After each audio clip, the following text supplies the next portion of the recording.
Today is October 5th, 2022. Welcome to Native Calgarian.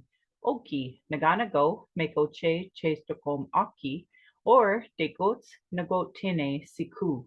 Hi, my name is Red Thunder Woman. My married English name is Michelle Robinson, and I use she and her pronouns.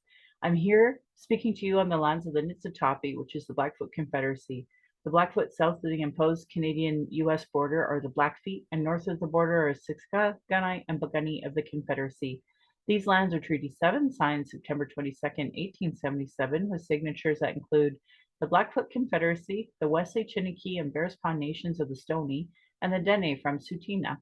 I acknowledge all First Nation, Métis, Inuit, status and non-status across Turtle Island as the keepers of these lands.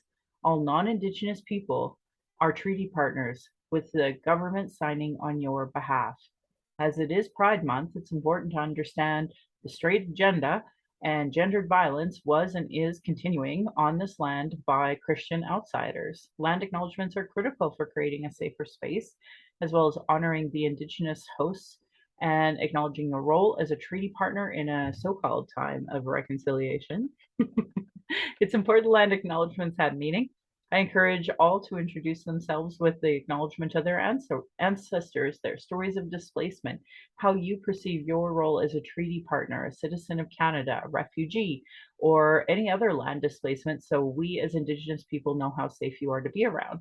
If you don't know how to pronounce your local Indigenous nations' names, and you won't say your pronouns, won't say your story of origin, won't acknowledge stolen lands, won't acknowledge economic oppression that was imposed by the government, or your role in reconciliation or treaty partnering, I just determine how safe you are to be around for my community, myself, and my family. Understanding land acknowledgements and their importance is Indigenous 101 because it immediately addresses colonialism, oppression dynamics, broken treaties, and lies taught today in Canadian schools nationally. That's why settlers and those who call themselves Native Calgarians, or whatever town you might be from, show me you have no Indigenous 101 understanding. I also really think that Jesse Winte's book on Reconciled on chapter 13 and also pages 180 to 181 kind of explain a lot of this a lot better if you really want somebody else's voice. And especially if you respect men more than you respect women, then definitely get that book. Because again, that's bias, and most people don't want to address that they have bias against Indigenous women. Anyway, my Dene lineage roots me in the land of the Great Bear Lake tribe in Treaty 11. My people wore rabbit skin, so it's been referred to the land of the Hare people. I'm a native of Turtle Island, and my Dene Nation is a visitor to this area of Pincho Tine Indahe in Satu Dene, meaning many big dog town, named after the Calgary Stampede. I was born in Calgary or on Blackfoot, Mohkinstsis, as Michelle Elliott, an English name which has afforded me privilege in an English colonial world. My mother is Northern Slavey Dene or Satu Dene, but my Indian Act imposed status card by the Canadian government says Yellowknives Dene. Through my father, I am a daughter of the Mayflower, a daughter of the American Revolution, and I have a Canadian Indian Act imposed status card, which is a colonial construct by Canadian policies meant to divide Indigenous peoples' inherent rights. Indigenous Two-Spirit or the Indigenous 2S LGBTQ2 plus community and Indigenous women are at the bottom of the Canadian socio-economic ladder because of colonial trauma, imposed poverty, racism, gendered violence, and land theft. As a Dene woman who attempted to run after joining harmful colonial parties, spent money to be at expensive conventions, left my home to travel to those conventions just to vote on incomplete policies that still allow for incarceration and denial of justice and denial of health services, racism, colonial trauma, and genocide of Indigenous and Black peoples, I have work to continue, reports to advocate for, and attempt to work within these systems meant to harm me and my community. I can't say, have a great long weekend when the reason why we're having a long weekend is literally because my community had to have, tens of thousands, hundreds of thousands of children die. And those who did come back were changed forever. I know my community is dying from the current drug policies and systems imposed by Christian-based drug policies, abstinence programming, private healthcare, and justice systems built on racism, land theft, and imposed British constructs that continue genocide on Indigenous peoples. Right now in the news, we've seen a lot of the Sisters in Spirit vigils, and in Manitoba, they're dismantling teepees that were set up after the chief of police had the audacity to wear an orange shirt and show up there. You know, to me, we have to understand every single time we speak about Indigenous issues, we have to honor people's lives. I hope you see your role in the importance of stopping harm as a citizen and see your role in reconciliation and as a treaty partner.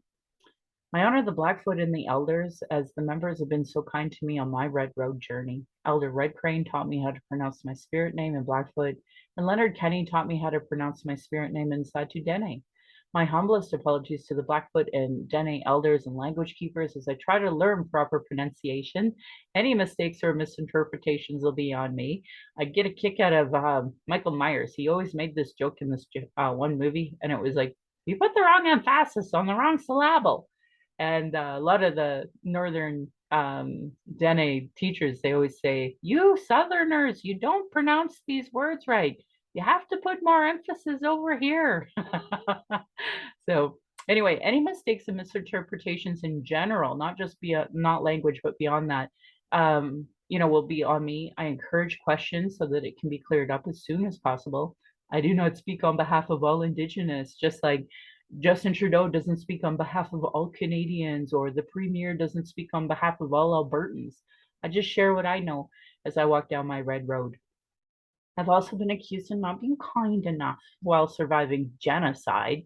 Yet I give free book clubs, podcasts, and info on my social media, have for years, as have many others. At this point, it is willful to be ignorant on these issues. My Patreon account is Native Calgarian, where you can pledge and support. Thank you, previous donors, for already showing your support. If you value listening or watching and can afford to give, thank you. To those who cannot afford to give, I'd love to hear from you at nativeyyc@gmail.com, where you can send in your comments or your questions. Also, giving a review helps, whatever medium you're listening from. I have a YouTube channel that you can go and subscribe, and you can go to nativecalgarian.com for the latest podcasts and pin posts on social media. So today I am super excited to have a guest, because guests are always better than just me talking. So would you like to introduce yourself? Sure. My name is Valentina Fenton. I am Cree from the Treaty 8 territory, and I reside on Treaty 7 territory, just west of Calgary. My pronouns are she, her. My dad is Cree from the area of the John Doerr Little Red River, really northern Alberta. His name is Malcolm Gladue, and my mom is Marie Gladue. She is Mohawk, Cree, and half French. So they're both. You wouldn't say fluent, but they both speak Cree fluently. I mean, I've heard that you can't ever speak Cree fluently. But anyway, they've spoken it their whole lives. So that's a little backstory that they know their culture. And I am 43 and I'm just I'm just learning it. And I wouldn't say reconnecting, because that connection was cut off due to the residential schools. So reconnection to my ancestors, or connection beginning, however you want to see it. Yeah, no, I appreciate that. It's hard because like my granny, she can speak fluent Dene, but my mom never learned it, and it's because of residential schools and colonialism. I don't think that my mom will ever put effort towards that. I mean, she's retired now, so And it's hard when you're older. Like I knew a couple words growing up, and I'm trying to add more words to my vocabulary, and it's tricky. I can read it because I did take a Cree 101 in university. So I can read it. Does that make sense? But I don't know it. And I can have because I heard it my whole life, I have the tone. And people say, wow, when you read that, it sounds like you know what you're saying. And I'm like, I know, it's funny, but I don't. yeah, And no, it's really frustrating and angering because my dad told me my whole life, well, we didn't teach you because we wanted you to do well in school. And I'd never wanted, and he always put education first, which is nice because that's how we get ahead in this, uh, colonist world. But on the other hand, it's like, well, now science says you should know, you're smarter. If you know two languages, but he didn't know because at a young age he was taught Cree is bad. Don't teach your kids. Don't teach your kids about medicines. Like I watched him, but he never taught me, which is so. And like he did it honestly. That's what he believed. Like that's what he was told to believe. But now that I'm 43 and um they answer all my questions and they help me if I have like an ailment and I'm like, hey, is there a tea? Then they'll send me some medicine teas and such. But anyway, That's it's love too, hey? Oh, I love it when that happens. so yeah, so they can speak Cree and I can't yet. Yeah. I don't know if I'm going to in my life. I've learned a few words here and there too, but I don't know the cadence enough to grasp it. And yeah, it's so insulting that, we couldn't have that opportunity. But we have to survive this economic world now. So where is the priority? Obviously, trying to survive that. So and on you reached out to me and talked to me a bit about your business. Do you want to share your business with folks here? So part of the connection with my culture was to learn how to bead, to learn like what we used to do. So bead, make moccasins, um, tan hide. So that was one of the cool things with my dad. This summer, we started tanning a deer hide together. So I'm on like the second last step because it is time consuming and we're both learning, but it's so cool because he's turning 83 in a couple weeks. So he was like really excited to like, try this new thing with me. And it was a lot of fun. So he lives northeast of Edmonton. So I just keep him in the loop, like, okay, now I'm going to start scraping it. Like I'll tell him the steps now. And so it's exciting. And I'm sure we'll do another hide next summer together. But the funny thing is, so, okay, so I'll talk about the business, I guess, first. So we started beading. So it's my two teen daughters and I. My Shelby will be 16, Hannah is 14. So we started this little company, not even to make money. It was during the pandemic. It's all self-taught. The main idea was for me to learn how to bead, because back to that connecting, learn how to bead, learn how to make moccasins so I can pass that on to them. And so I started that, and then as I was learning to bead via YouTube videos, so thank you to all those YouTube creators who put these out.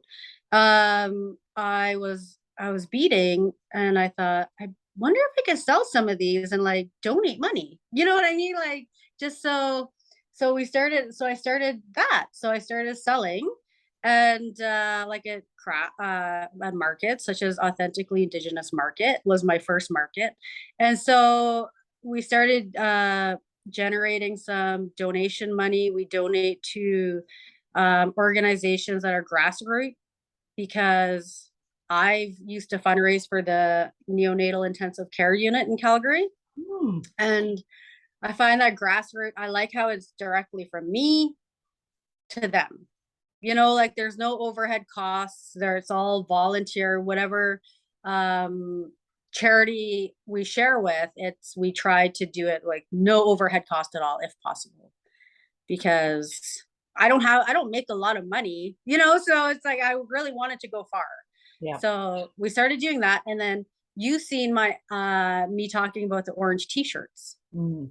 So the Every Child Matters t-shirts. So what happened there was, it was like coming up in September, late August, and it was kind of in my mind, maybe I should, and I wasn't sure because I don't make t-shirts. I don't know how. I didn't know how.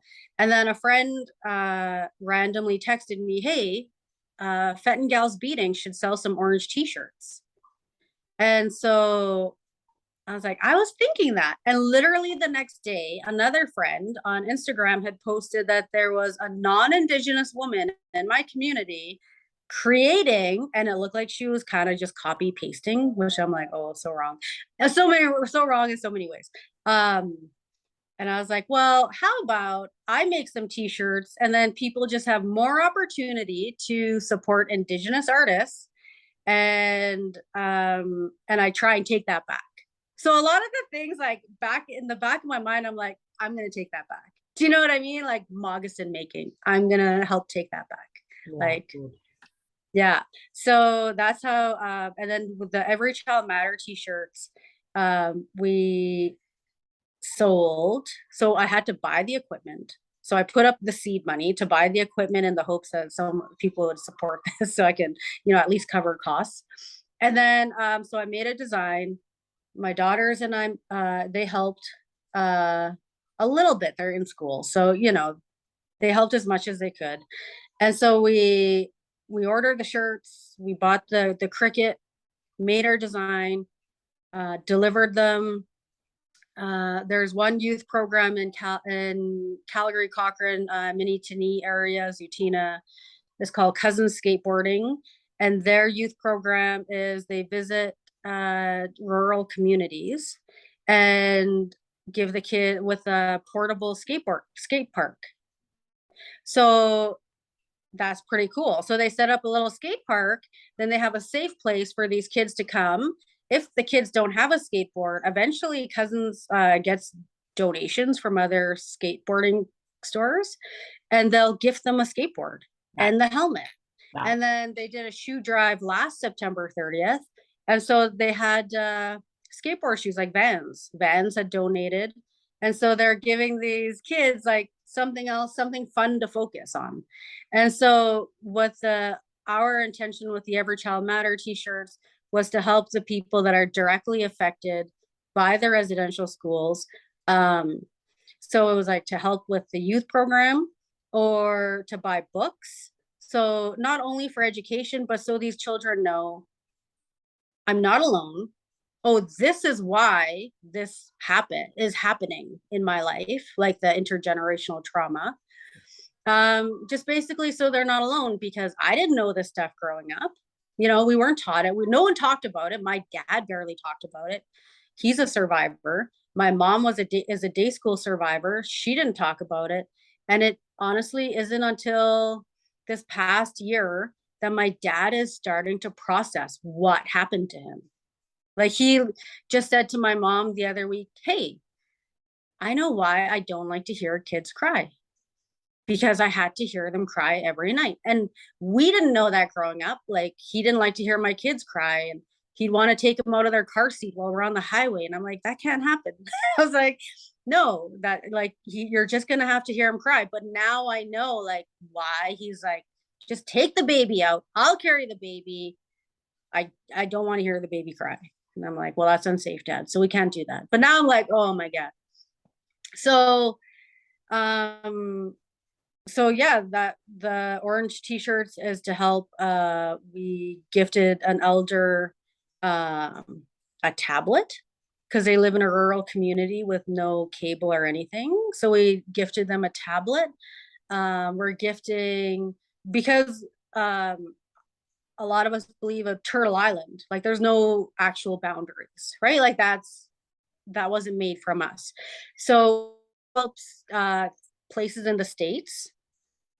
So there's a youth detention center in Washington that gets very little funding. It's a very conservative area, I'm told. But there's an Indigenous young man in there who loves to read, and he likes this one book, and he says he connects with it because he told the librarian he connects with it because it's about Indigenous men who are also in jail.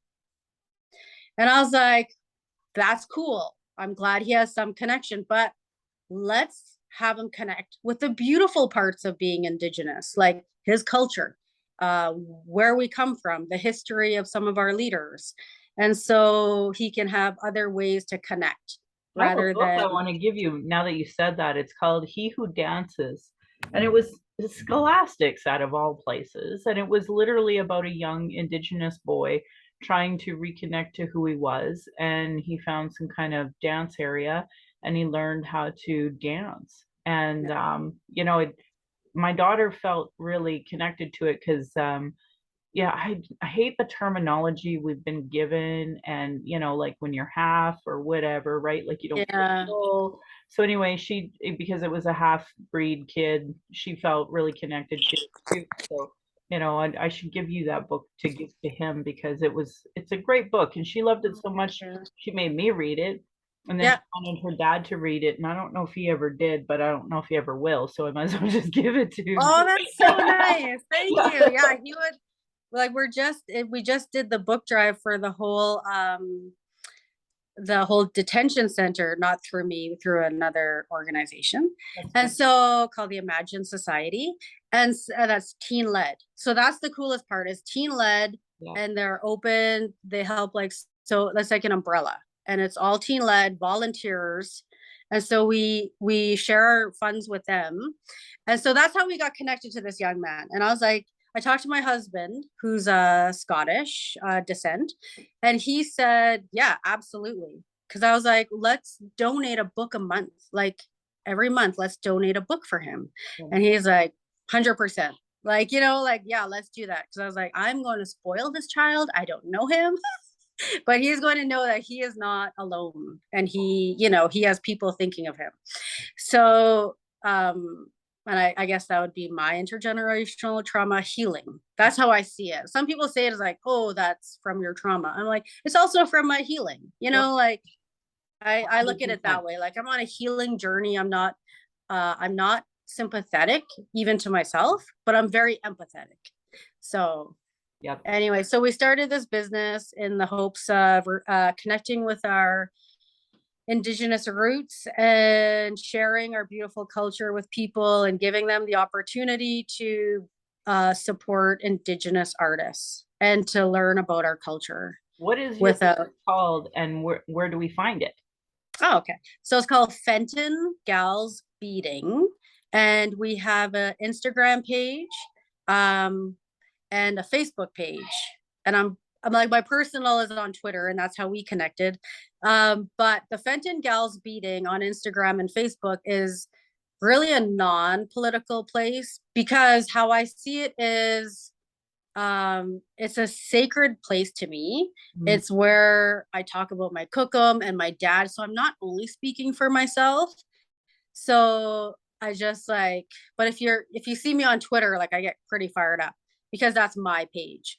But like on Fenton Gals Beading, I'm carrying my cookum spirit on there and my dad and my mom. And so I don't, I just keep it not light, but I keep it about what I feel is safe for that page. I totally get that. I'm really protective about culture because, they've stolen so much from us. And the last thing I want is somebody else to profit because they heard on Native Calgarian how to do something or other. And I know what you mean about being really protective about how you portray that because like you can hear it already, the responsibility to protect, your family, your community, our culture. And I just don't think non-Indigenous can understand the gravity of that sometimes. And, I'm really glad you're connecting. I'm really glad you're doing this work. And then I didn't even know all that about the kid in the States and the skateboarding thing. And I remember growing up in Sylvan Lake, and Sylvan Lake's predominantly white. It was at least when I was growing up there. And, they didn't want those young kids getting in trouble, but we had nothing. And we had to really fight for a little skateboard park. They literally put it beside the RCMP station. That was where they put it. They're like, wow, like, whatever. Yeah. We are just gonna skateboard, so go ahead and watch us. Like, yeah. So and I'm not that brave. Like I'm not that person. And I'm 45, so we're really similar in age. And when I was growing up, girls weren't encouraged to do anything in Sylvan Lake at all. Like even my dad didn't want me playing hockey, even though it was the only thing to do. So, that bigger picture of, that kind of stuff wasn't really encouraged. So for me, I didn't really do anything like that, but I've tried to advocate for, things for youth to do, because we'd Mhm. only go to the arcade and watch each other play, or pool, play Yeah, pool or there's arcade. not even an arcade to go to anymore. Yeah. So Yeah. yeah, so no, that was the neat thing about Cousins, is that it's a safe space for anybody, whether Indigenous or non-Indigenous. It's just that they happen to go to Indigenous communities, right? But I know, like, one of my supporters is Shreds in Cochrane. That's where he sold some of the shirts that went to that program. That's So great. he was really nice, and he's like, "Yeah, I'll sell some of your shirts, like, if you let me." And it was so nice. Like, he acknowledged, "If you let me." He's like, "I'm just a white guy," is what he said. Like, that's quote unquote. So Yeah, I was no, like, "Oh, lots of I people are saying feel." that. It's good. Yeah, he's like, I don't like, he wasn't like, oh, like, not afraid to do it in the sense of because he doesn't believe in it, but more of like, sure, I'll help as much as I can. You know what I mean? Like, he was open, really open to the idea of Right. selling shirts for us. And he was so impressed. He sold out of the shirts in a day. He's like, in about a day, we sold the shirts, and he had already invited us back for next year. And he's like, maybe you can have more shirts. I was That like, would be maybe. I'm not a amazing. t-shirt maker. That would be amazing, because like I couldn't believe how many people last minute were texting me, "Where do I get an orange shirt?" I'm like, "You've been following me on my fucking social media this long and you don't know. I'm sorry, but what in the actual?" Because Yeah, I share get on it. resources. Yeah. And even for you, like if I were to miss a post, like I'd feel bad. I'd actually want to, like, message me, let me know so I can promote it. But it looks like you didn't need any help there, because they just went off it. So Yeah, I good. was nice. Well, it was funny because I did have someone on Twitter reach out, and then they were late, and I'm like, well, they ghosted me for a day and a half the week of, and I was like, sorry, like, after I had planned our meeting and I didn't hear from you, I sold them because, like any small business, like, you wouldn't do that to anyone else. Nope. So, like, I can't have, like, if I'm gonna, like, I'm trying to sell the t-shirts to generate money to share. So I'm gonna do that where Yep. however it takes, like, you had your chance. Yep. Snooze you lose, as they say. But it was good. It was a really good turnout. We raised nearly $1,000. And yeah, so we're gonna save some of the money for Christmas time, of course, because that's always a high need time. And I really like, coming from my background, I was a latchkey kid, youngest of seven. By the time I was 9, I was an aunt. So my parents had a lot of children, and they never closed the door to anybody. Mm. Like, we always had my older siblings, their friends over, or like they would call my mom. Um, and so anyway, so I kind of got lost in the shuffle a lot. Latchkey kid, Sure. grade 2, coming home alone with my brother Rob, who's like 22 months older than me. So we're really young and resilient, as they say. So it was now I don't want kids to feel that way. I want No. my kids, like, I'm home all the time with my kids, and we put them in sports, and we spend a lot of time with them, Yeah. and all the feelings is nice for them in a way. I kind of smother them, but it's kind of nice for them because I'm like, I know how it feels, and I don't want you to feel that way. So I think I sometimes do spoil them, but No, you know what? Honestly, I think that's intergenerational healing too, because, I feel like sometimes our ancestors talk through us, and if Mhm. they get an extra kiss because, great grandma wanted to give them, then big deal. So I just don't even think that I don't like Totally. the concept of spoiling a child. We don't, it's, um, we give them love. We're supposed to give them unconditional love, right? So, Yeah. yeah. Yeah. So, and then the nice thing about sharing our money is that my kids, because we give them the organized sports and they have the skateboards, like, the girls take skateboard camp.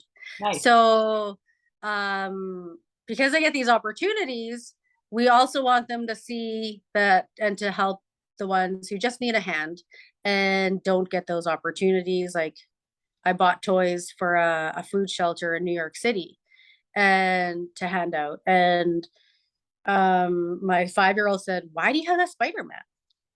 And I explained I was visiting 2 weeks ago, and my teens and I went and helped at this food bank to hand out food. I said, there's a little boy your age. And I explained the boy, and he's very sweet. And then my 5-year-old said, why are you giving toys at a food bank? And I was like, well, they don't have money for toys.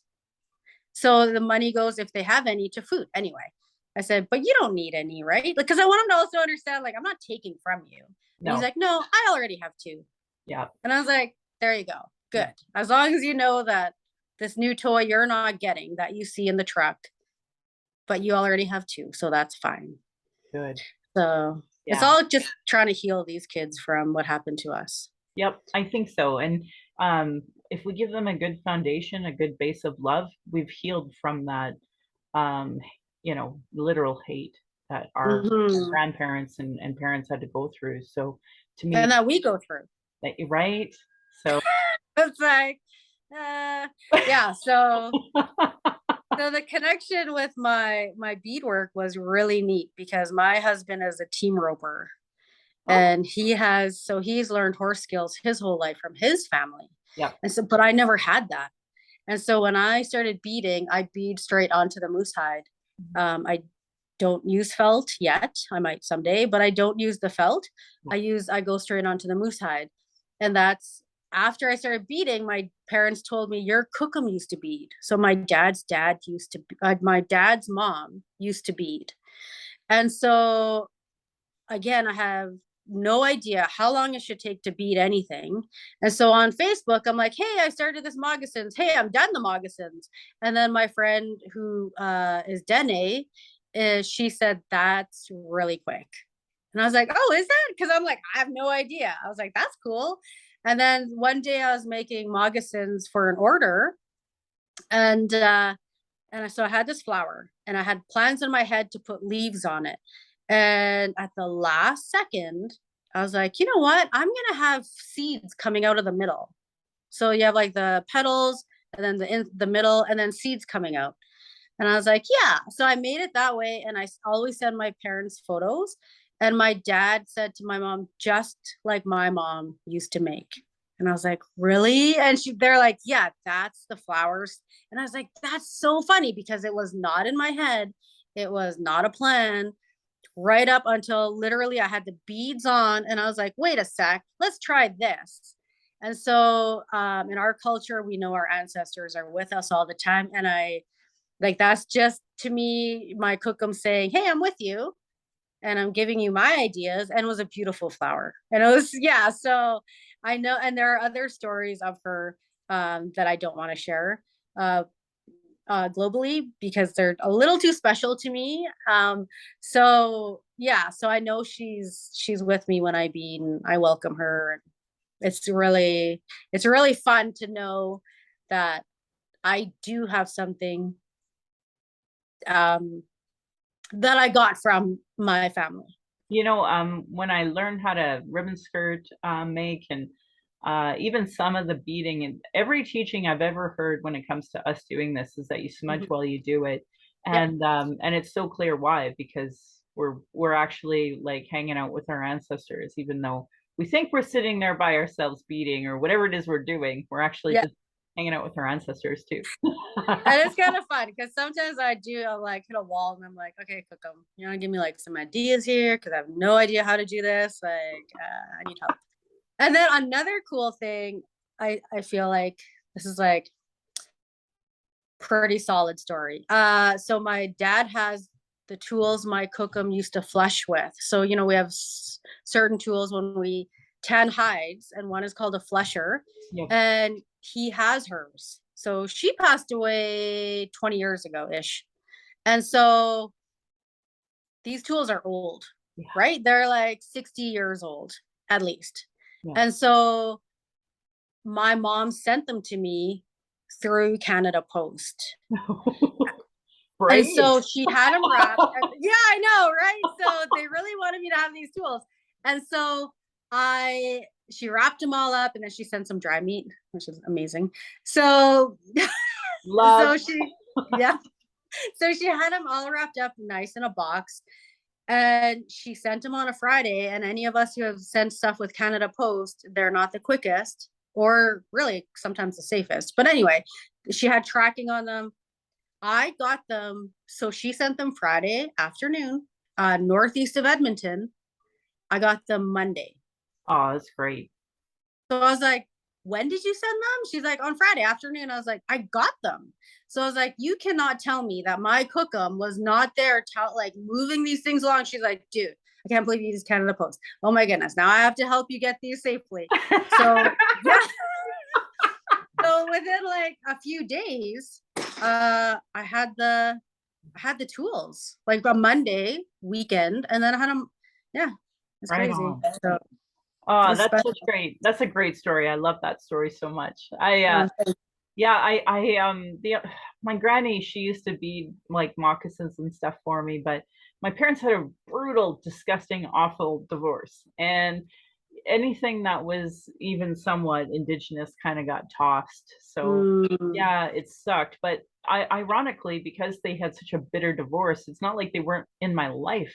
In fact, the opposite. I was really lucky. I had an auntie who was like, she fought hard for me to get my status back after my mom married my dad, all these things. So like I've been really lucky to always have them in my life. yeah. But I never learned how to bead from my granny, and she recently was diagnosed with terminal cancer. So Sorry. my little one's taking her pretty tough because it's not just about losing her; it's losing culture. That she never Mm-hmm. got to spend more time with her, all that stuff too. So Mm-hmm. yeah, it's a really important things to know. But I do know, like in my heart, that she'll be talking to me when she passes. So like Mm-hmm. I'm not really like Like, I'm sad for her. I don't want to lose her. And yeah. then but I know I don't want to, be so upset in mourning that she doesn't pass over the way she meant to. So Yeah, and it's also goes the Cree for sure don't have a goodbye. yeah, In our language, we have like a see you. Like there's no yeah. goodbye because we know we just pass over. So anyway, yeah, so that was really neat. And then let your daughter know I know Valentina Fenton. She learned from YouTube. There's a man named Ali Yaput, and he's a Cree from Ontario, and that's who, because there's many styles of the moccasins, Yep. and so, but he did a YouTube tutorial um, from like the kind my people were. Yeah. So that's what I wanted. Yeah. So and he does a great job. And even in the videos, he's like, I don't want to do this, but you guys asked me, so here I go. And Yeah. so, and he also like, yeah. So I give him a shout out all the time whenever I do social media Oh, that's about the awesome. lessons Ali Yaput taught me.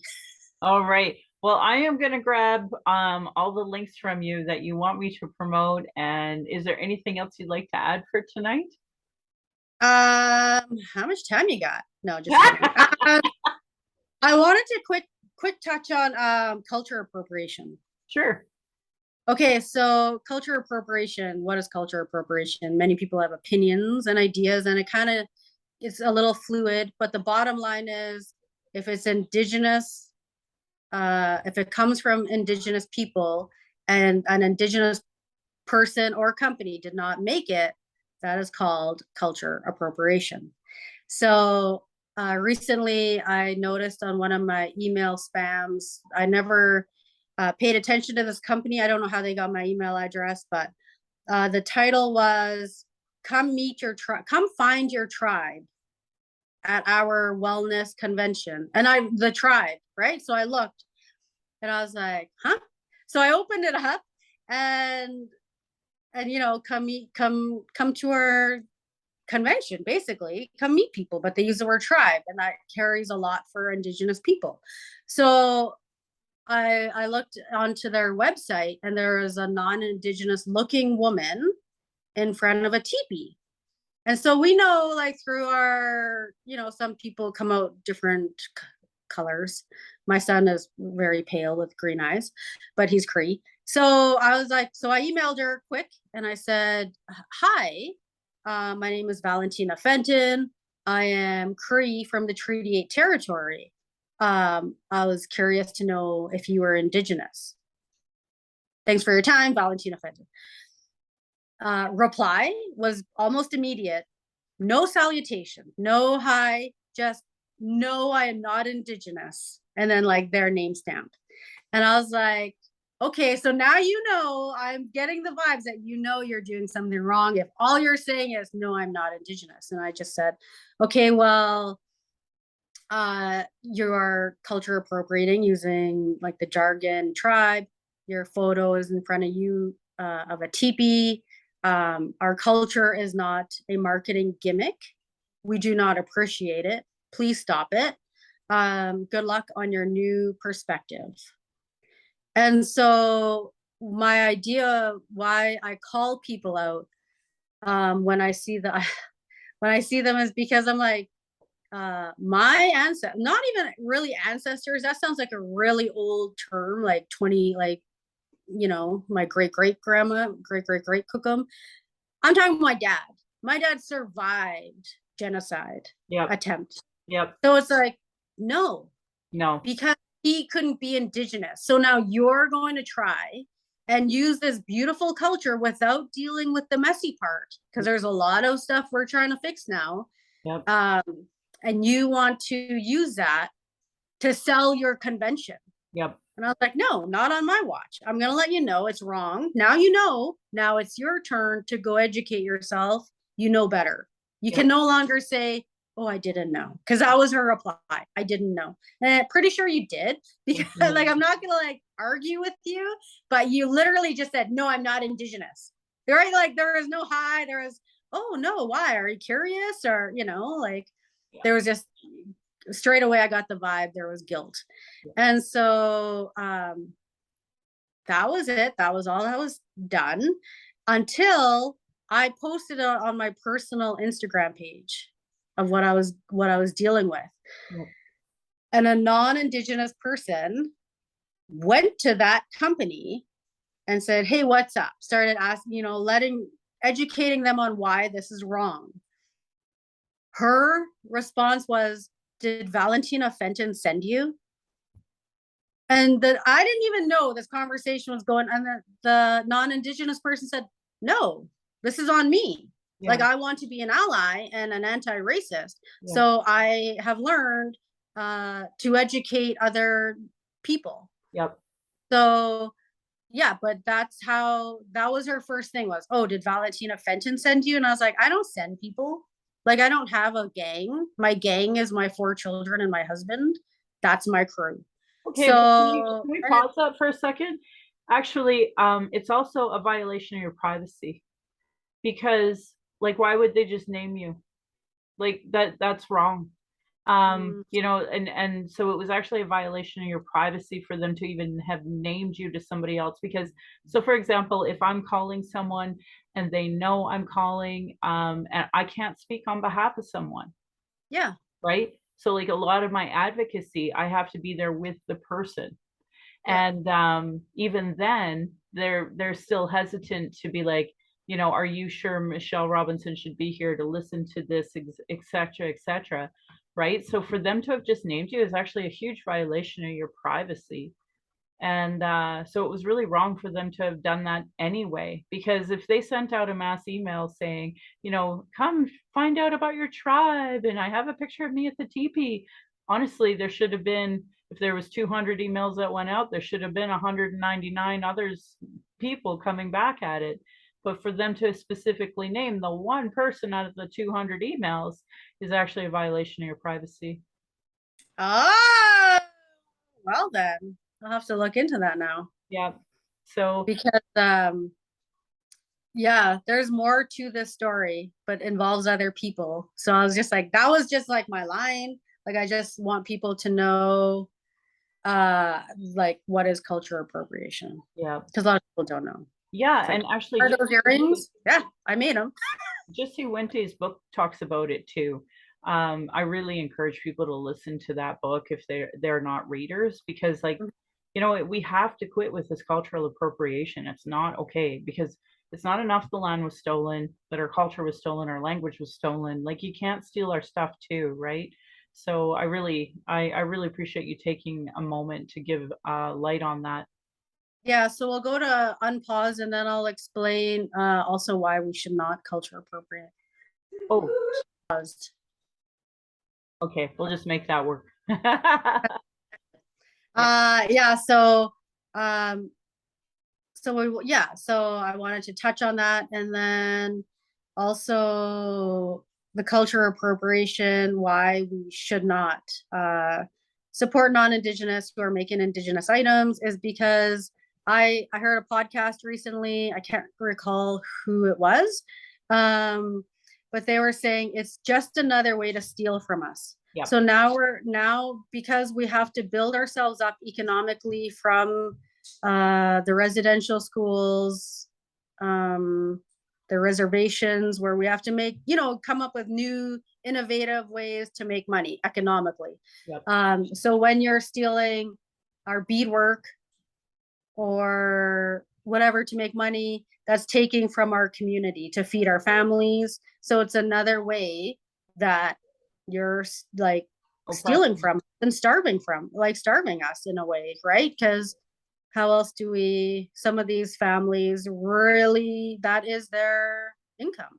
I watched that Pretend Indians documentary, and they actually talked a little bit about that, where people who have absolutely no jurisdiction, no one in their family who's even indigenous, basically stealing our culture and becoming, authors or getting grants, and sometimes like stealing like an artist's work. So like it's just another form of oppression.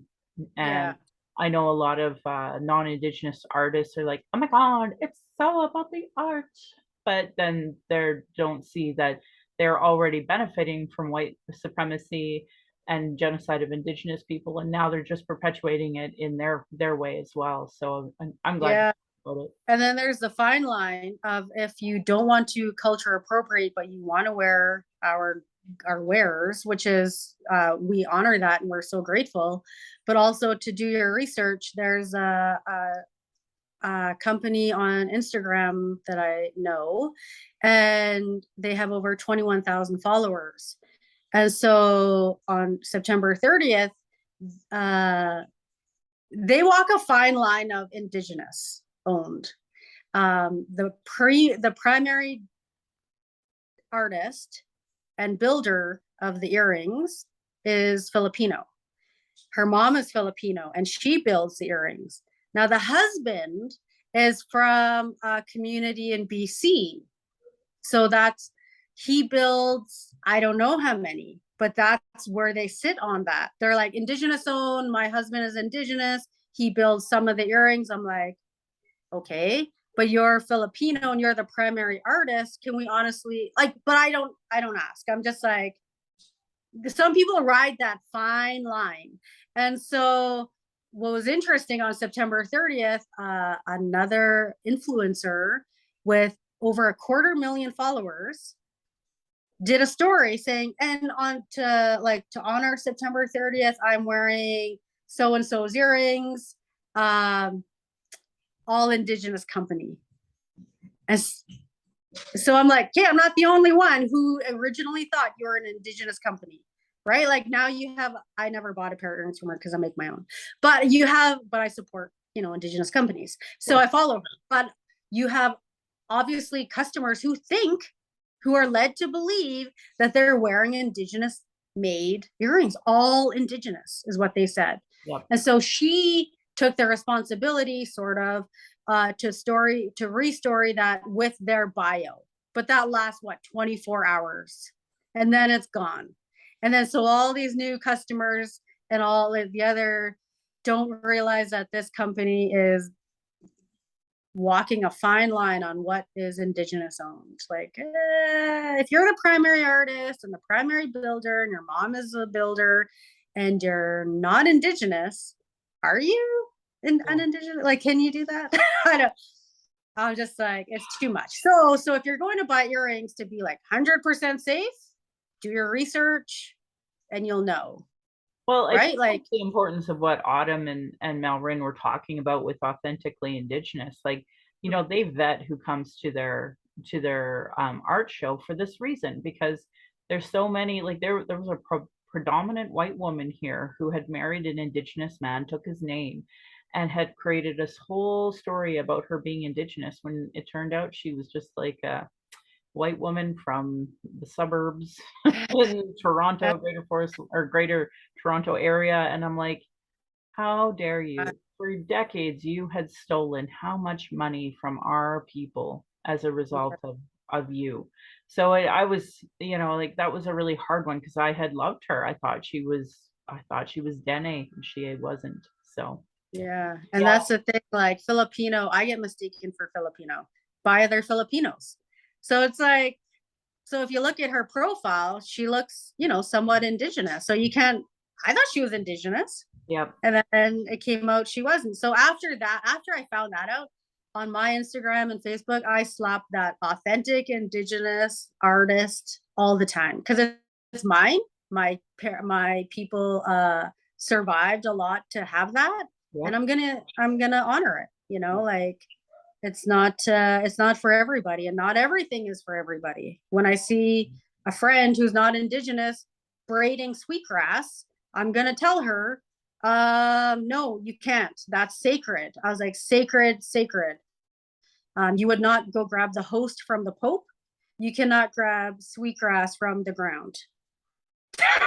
You know what I mean? Like just to like level it out, right? Like that's sacred to the Catholics. This Yeah, is sacred to us. yeah. You can use it if it's gifted, but you are not to take it from the ground and braid it, and you're not even braiding it properly. But anyway, I'm not going to tell you that. I'm not going to teach you anything. All I know is that please stop it, Yeah. because that's sacred. And oh man, like I don't know my language, and you want to go braid sweetgrass? Like I no, know. I feel you're not. you. I am so tired of placating for white people. I really am. Like I have a lot, and then they I don't have a want lot to of get it. white friends. Well, I have lots of white family, but I'm not going to go teach them my native culture because one, I know they laugh at it first and foremost, and they have that inherent white supremacist racism in them. So I'm not going to waste my time teaching them. But then the No, white people who want to steal our stuff, it's like because you just yeah, haven't stolen enough, hey? Like yeah, come on, there's no responsibility, there's no reparation, there's yeah. people are living in poverty because of imposed poverty so that they can all happily live here. Like it's gross.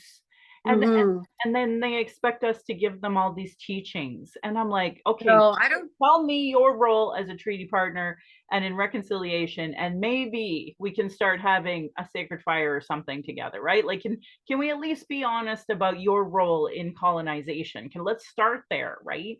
Yeah, And then for them to colonize our art and colonize our culture, like it's just gross. So yeah, anyway, and so I and appreciate you. so I think like with that, I also had someone's call another person an ally, and I let them know only an indigenous person can name them as an ally. A non-indigenous person does not have an opinion. They said as a non-indigenous person, I see them as an ally. And I said, no, well, I'm afraid as a non-indigenous person, you do not have that say. Like Mhm. it's our say to say who's an ally because we live the life of being racially profiled. Yep. Uh, we can't even have a skate park without it being next to the RCMP, things like that, right? Like that was our childhood. So where we are, where's anyway. Yeah. My point is, if you want to wear Indigenous goods, support an actual Indigenous artist, do your research. As anything Indigenous, we appreciate you educating yourself. And then you can wear them happily and freely. And why wouldn't you? Like honestly, if you want a nice, beautiful beaded pair of earrings and like to honor our culture and to be an ally and be like, I support you, just take it 5 more minutes and do their Google research and be like, yeah, safe. Like because we do have beautiful work. We do. And And mm-hmm. it deserves being bought. It deserves to be honored. And that's the wild part. Like we talk about economic reconciliation, but Yeah, why are you contacting someone like me to do your legwork because your Google don't work anymore on orange shirts in Calgary. Come on, people, get with the program. So, yeah, I was recently at a market in Canmore where this store had opened up every single day in September to honor Indigenous artists, where the Indigenous artist takes everything, right? Like that was their role in reconciliation. And so I went there, and then when she bought items off me, and she looked at me, she goes, "And when you do your tally, you add 25%." Because I was like, because I undersell myself. She was like, "You undersell yourself." And this is her, she has a very popular store in Canmore.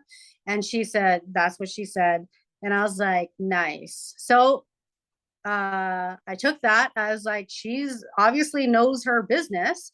And so I added more onto my sales when you order from me on Instagram. Nice. Because, and that's part of reconciliation. Hey, Val, now add another 25%, because your work is beautiful. It should be honored. And that's the least you should be selling it at. So, I mean, come on. There are really good people out there, and there are some that just are duped. Like, no, they're not Indigenous, but I can't chase everybody down and be like, they're not Indigenous, sorry. Right. Anyway, it's been fun. We really enjoy all the support. We've been like, really, it always surprises me when someone wants to buy my stuff. I'm like, oh, that's like, I still get so excited when I get an order, or, hey, can you make these earrings? Or, I want this color, make it whatever you want. And I'm like, that's nice too. When they just give me my free will to make a design for them, I'm like, thanks, I appreciate that. Like, you trust me as an artist. That's great. And my culture. So that's wonderful. Because I mean, the price I sell moccasins at, I also honor, they worked for that money. So I better do a good job, and have them satisfied and happy with their product, which has happened so far. So that's good. Well, thank you so much for telling us all about what you're doing, your business, and how you feel about cultural appropriation. I really appreciate you coming on the show today. Oh, I thank you for the invite. That was so nice of you. I was really excited. I have friends who do podcasts, and they're very excited for me. Oh, good.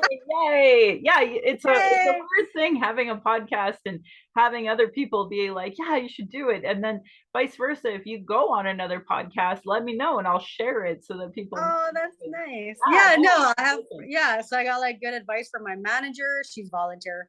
I don't make enough to pay anyone manager fees yet, but she asked to volunteer, and I was like, yeah, absolutely. So she gave me some good guideline tips, and yeah, we appreciate everybody that has supported Fenton Gals and supports Indigenous artists and supports our history and our climb to connect and to heal from all of this. So my kids don't have to, like, my grandkids might know more Cree than I do, and just things like that. Yeah, it's really yeah. Well, thank you for coming on here. I want to encourage my listeners, if you still have time, to come to Res Rules by Clarence Louie on Monday. I know it's a long weekend, so for some folks they might not want to come, but for our book club, we've always loved long weekends and having book clubs, so we've never stopped doing it as a result of a long weekend. And especially now that I understand what Thanksgiving actually is, like, yeah, and I was like, oh yeah, we're gonna do our thing. Yeah. I have 4 kids, and they don't really like turkey. They don't really like us. So I'm like, oh, good. It literally is just like time together on that day. I don't make a fuss over it, and it's just a day off to spend and hang out with each other. That's good. November, we have the National Inquiry, Chapter 7 and 8. And then December, we have Standoff by Bruce McIver. So I encourage folks to come. The Reconciliation Action Group had their first initial September meeting, and we had a good turnout, which was nice.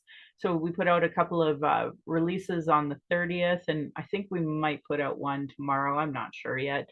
We're going to see what happens with this UCP leadership race. What a nightmare. Holy. Well, it's so funny because all I do is troll Kenny, and then I get some of the followers I have on my list. I'm like, I'm like, really? You want to like? I had a friend go to me. He goes, "You're very political on Twitter," and I was looking at her like puzzled, and she's like smiling because I wear my emotions on my sleeve. So I look very puzzled, like, do I? And she's smiling and nodding her head. She's like, "You're very political on Twitter," and I was like, "Oh, I just troll someone," and yeah. Yeah, you're lucky he hasn't blocked you yet. They're babies. They blocked me a long Tried. time ago. I know I shouldn't say this, but I honestly tried. I was like, really? Like I'd go and look and be like, ah, when he went through his little blocking phase. I was like, dang it. Now I gotta up my game because clearly I'm not getting under his skin. Yeah. Yeah, I Anyway, know. They're such goofballs.